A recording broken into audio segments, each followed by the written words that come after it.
जो प्रभु के भजन में रहता है तो योग लगन ग्रह वार तिथि नक्षत्र सब अनुकूल हो जाते हैं। जो पे कृष्ण चरण मन अर्पित तो करी है का नवग्रह रंग। सब ग्रह नक्षत्र वार तिथि ये जितने भी विघ्न कारक या शुभ कारक है ये सब शासन में रहते हैं। जिसके हृदय में भगवान नाम चल जिते विनायक शुभ अशुभ ये विघ्न करे नहीं कोई, क्योंकि भगवान का नाम चल रहा है, हृदय में भगवान प्रकाशित हो गए हैं, परमानंद अनुभव होता है। ऐसे भगवान जगत में प्रकट हो रहे हैं। ये तो कभी कभी अवतार होता है, पर ये अवतार होता ही रहता है। भगत के हृदय रूपी महल में अवतार होता रहता है। जो निरंतर भगवत चिंतन परायण अपने अहम को भगवान के चरणों में समर्पित किया तो भय प्रकट कृपाला यही हृदय में प्रकाशित हो जाते हैं। हृदय में ही दिव्य वृंदावन प्रिया प्रीतम दिव्य लीला। चैत्र का महीना, नवमी तिथि, शुक्ल पक्ष, अभिजीत मुहूर्त, ठीक दोपहर का समय 12 बजे सब लोगों को परमानंद प्रदान करने वाले प्रभु पधारे। शीतल मंद सुगंधित वायु बह रही है, देवताओं की दुंदुभियां बज रही, पुष्पों की वर्षा हो रही, बड़े बड़े ऋषि मुनि नृत्य कर उठे। जैसे साधना को फल मिलता है हृदय आनंद में, आज समस्त साधनाओं के फल स्वयं मंगल मूर्ति प्रभु पधार रहे। सब महात्माओं का, संतों का हृदय अलौकिक आनंद से भरा हुआ है। पृथ्वी जितनी दिव्यता है सब प्रकाशित कर दी। रस भरे फल, औषधियां, दिव्य मणियां, रत्न जो छुपाए हुए अपने गर्भ में थी प्रभु आ रहे, सब प्रकाशित कर दी। जलधाराएं जो सूखी हुई थी वो भी।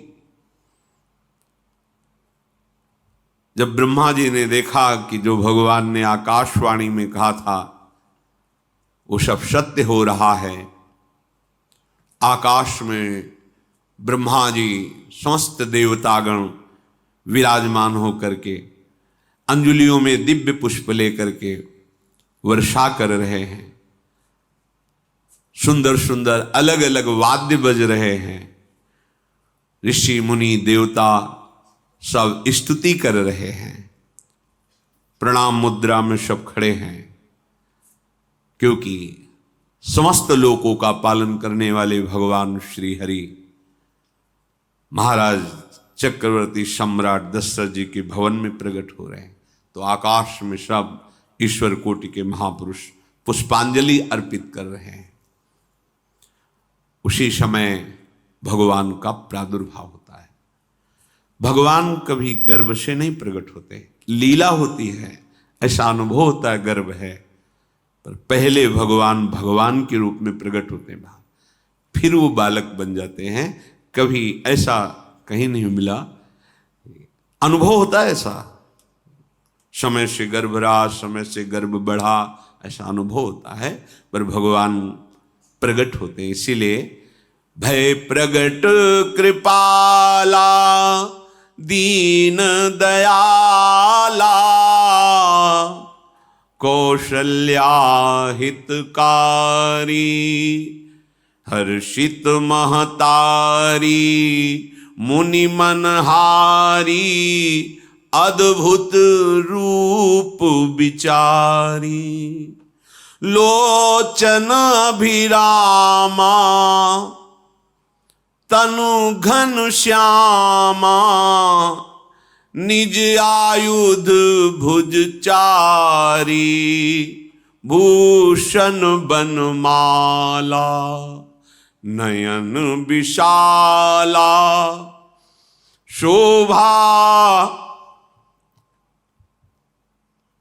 सिंधु खरारी कह दुई कर जोरी अस्तुति तोरी केहि विधि करो अनंता, माया गुण ज्ञाना तीत अमाना, वेद पुराण भनंता, करुणा सुख सागर सब गुण आगर, जेहि गावहि श्रुति संता, सो मम हित लागी,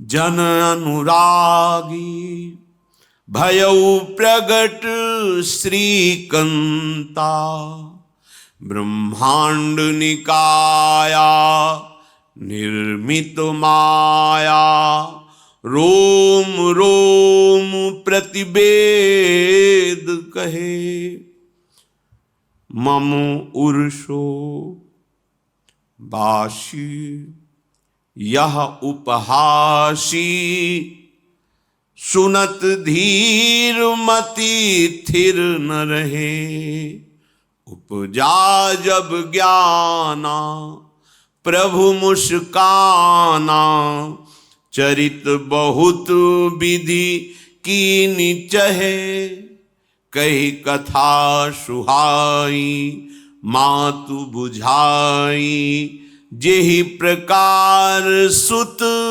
प्रेम लहे।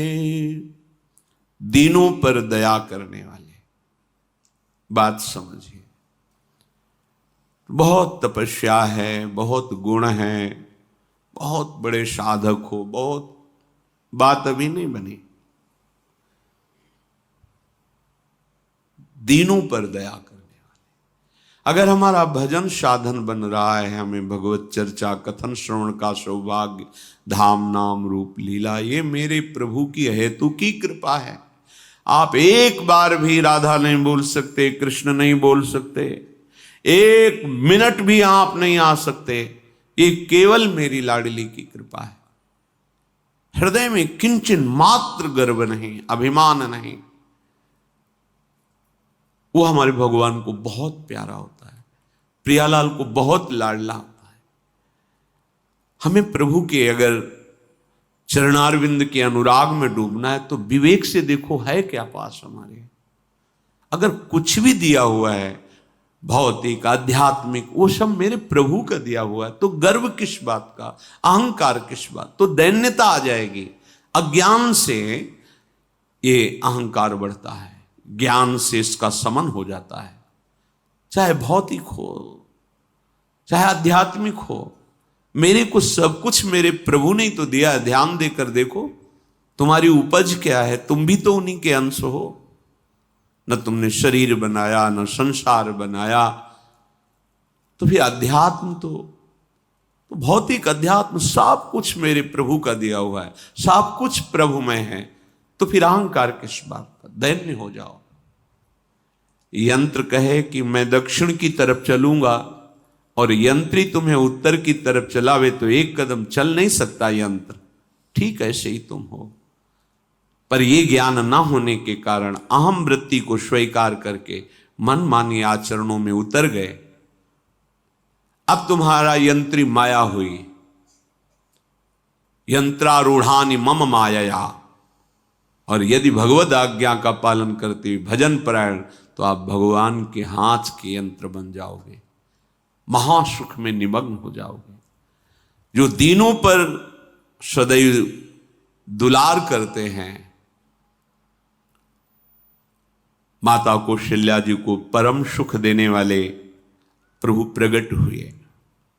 मुनियों के मन का हरण करने वाले प्रभु को सामने देख करके कौशल्या जी आनंद मगन हो गई। प्रभु कहां? सामने। आनंद क्यों मगन? नेत्रों से अश्रुधारा चल रही कौशल्या जी के। सामने देखा श्याम सुंदर विराजमान है, लोचन अभिरामा तनु घन श्यामा। ऐसी अद्भुत श्यामता त्रिभुवन में नहीं, ब्रह्मा जी की बनाई हुई नहीं कोई ऐसी श्यामता जिससे उदाहरण दिया जाए कि प्रभु के श्रीअंग की श्यामता कैसी है। वो बस संकेत के लिए चंद्र शाखा न्याय के अनुसार भले कह दे, नहीं प्राकृतिक ऐसी रचना ही नहीं है जो हमारे प्रभु की इंद्रनील मणि श्याम मनोहर वो है ही नहीं। वो सामने देख रहे कौशल्या जी, ये भजन का प्रभाव है। अरविंदाक्ष कमल नयन, देखते ही चित्त चुरा जाए, ऐसे नेत्र हैं प्रभु के। अजान बाहु लंबी भुजाएं, और जब प्रभु जहां प्रकट होते हैं, चाहे वो कंस कारागार हो या अवधपति का महल हो, पहले वैभव से प्रकट होते हैं। ऐश्वर्य स्वरूप, समस्त आयुध, समस्त वैभव, दिव्याभूषण, बनमाला, चार भुजाएं, शोभा के समुद्र,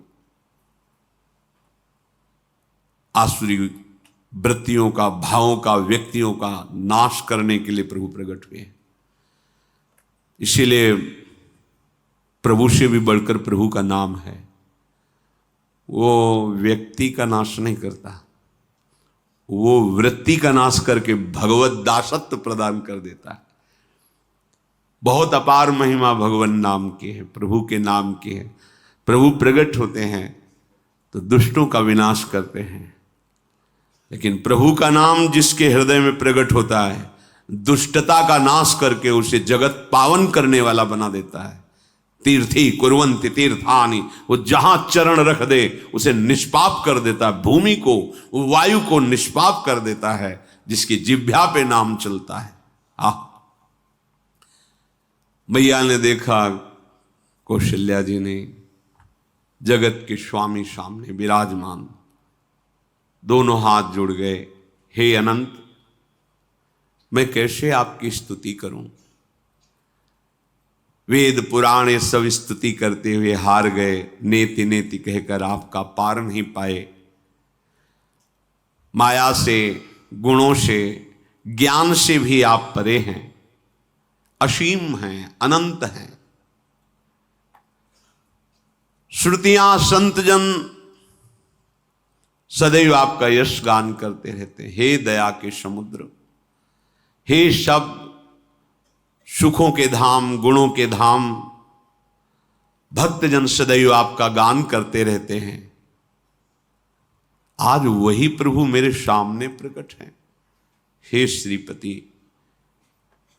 आप मुझे सुख प्रदान करने के लिए मेरे नेत्र गोचर हुए।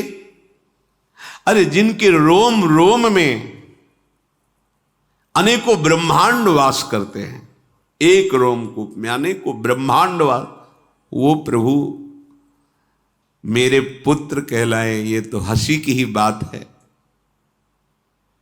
मेरी बुद्धि विचलित हो रही। प्रभु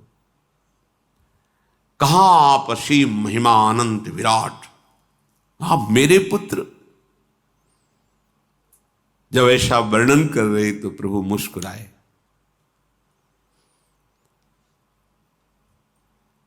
बहुत प्रकार से मैं आपको सुख देना चाहता हूं, इसलिए पहले मैं इस रूप में आया हूं कि आपने जो भजन करके मांगा था कि मेरे जैसा पुत्र हो, तो देखो मैं ही स्वयं, मेरे जैसा और कोई है ही नहीं, मैं ही स्वयं आया हूं।